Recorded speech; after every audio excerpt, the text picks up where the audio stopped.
Hello students, आज मैं आपको बताने जा रहा हूँ इम्पेरेटिव सेंटेंसेस। इन सेंटेंसेस को हम आज्ञावाचक, प्रार्थनावाचक या आज्ञासूचक, प्रार्थनासूचक वाक्य भी कहते हैं।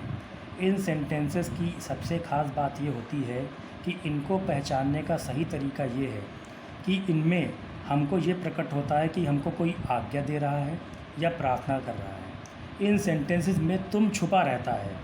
जैसे कि उदाहरण के तौर पर घर में कोई आता है, हमारे माता पिता कहते हैं पानी लाओ। इसका मतलब ये होता है कि तुम पानी लाओ। तुम का मतलब तुम में से कोई भी। अगर घर में 4 मेंबर हैं तो 4 में से कोई भी हमको पानी ला के दे दें। तो इन सेंटेंसेस को हम कहते हैं, ऐसे वाक्यों को आज्ञावाचक या आज्ञासूचक वाक्य, इंग्लिश में कहते हैं इम्पेरेटिव सेंटेंसेस। इनमें तुम छुपा होगा और ये सेंटेंस जो हैं वो देखा जाए तो 4 प्रकार के कुछ खास सेंटेंस होंगे, 1-2 और भी होते हैं। तो आज उन 4 सेंटेंसेस के बारे में मैं आपको बताऊंगा कि उनको कैसे ट्रांसलेट करते हैं, उनका कैसे हम पैसिव वॉइस बनाते हैं। और ये जो पैसिव वॉइस बनाने का तरीका होगा ये आपको एग्ज़ाम में ट्रांसलेट में हेल्प करेगा। उसके अलावा कंपटीशन में भी इस तरह के सेंटेंसेस आते हैं और इस तरह के सेंटेंस बोर्ड में आते हैं। और इन सेंटेंस की सबसे ख़ास बात ये कि हमको डेली यूजेस में, हम जब किसी से इंग्लिश में बात करते हैं तो उसमें हमारे लिए बहुत हेल्पफुल हो सकते हैं। अब देखिए, ये जो आपका पहला सेंटेंस है, इस टाइप के सेंटेंस मैं आपको चारों इसी टाइप के बताऊंगा जिससे आपको आसानी हो, आप आसानी से इनको कर सकें। पहला सेंटेंस जैसे लिखा है, मुझे अपनी पुस्तक दिखाओ। ये सेंटेंस आपका है इम्पेरेटिव का अफर्मेटिव सेंटेंस, और इसी का निगेटिव हो जाएगा मुझे अपनी पुस्तक मत दिखाओ। और इसका तीसरा हो जाएगा रिक्वेस्ट वाला सेंटेंस जिसमें हम प्रार्थना करेंगे, कृपया मुझे अपनी पुस्तक दिखाओ।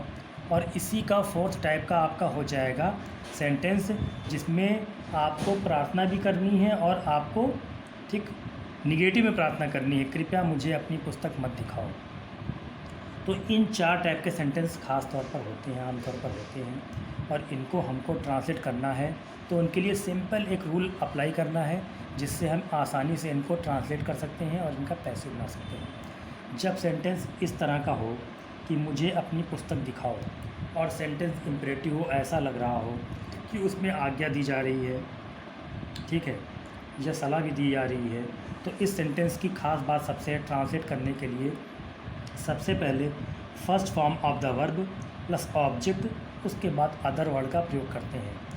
वर्ब की फर्स्ट फॉर्म का मतलब होता है कि जो कार्य हो रहा हो उस क्रिया की पहली अवस्था को लगाएंगे हम। तो जैसे सेंटेंस दिया है मुझे अपनी पुस्तक दिखाओ, तो वर्ब की फर्स्ट फॉर्म यहाँ पे आएगी। तो वर्ब हो रही है, इसमें क्रिया कौन सी, दिखाओ, शो आ गया।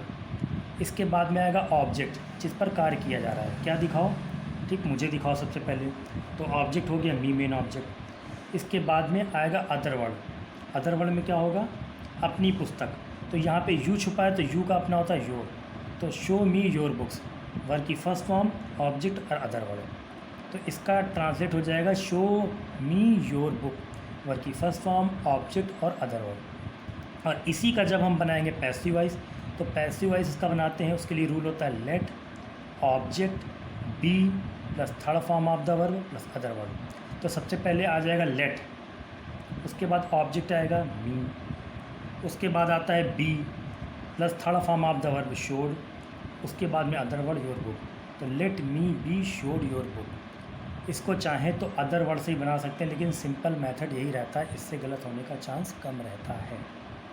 दूसरा इसी तरह का होगा, मुझे अपनी पुस्तक मत दिखाओ।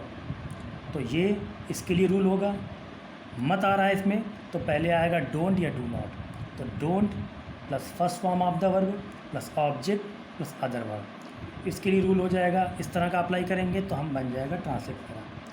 डोंट वर्ब की फर्स्ट फॉर्म, शो, ऑब्जेक्ट क्या है मी, अदर वर्ड क्या है योर बुक। तो don't show me your book, मुझे अपनी पुस्तक मत दिखाओ। जब इसका बनाएंगे हम एक्टिव वॉइस से पैसिव वॉइस, तो उसका रूल होगा let object not be plus third form of the verb plus other verb.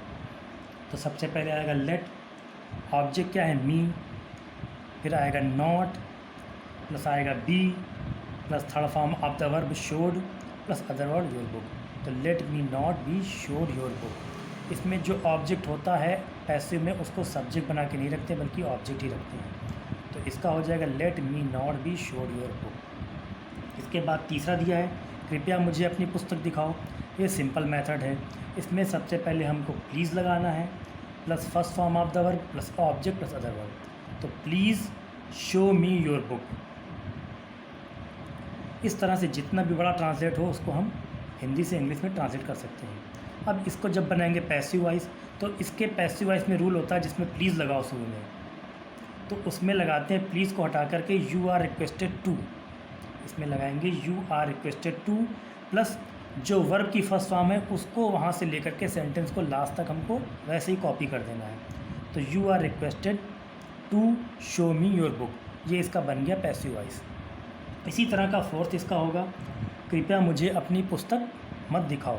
तो इसके लिए रूल होगा please don't plus first form of the verb plus object plus other verb. तो सबसे पहले आएगा, ट्रांसलेट करेंगे एक्टिव वॉइस में please don't show me your book. और इसी सेंटेंस को जब हम पैसिव वॉइस बनाएंगे तो इसके लिए रूल होगा you are requested not to, क्योंकि इसमें डू नॉट था, ये डोंट था, तो उसके लिए लगाते हैं नॉट टू। तो you are requested not to plus first form of the verb plus object plus other verb. तो यू बन जाएगा you are requested not to show me your book. इसका हो जाएगा ट्रांसलेट। उसके अलावा कुछ सेंटेंस आते हैं लेट वाले, उनके बारे में मैं आगे आपको अगले वीडियो में जानकारी दूंगा।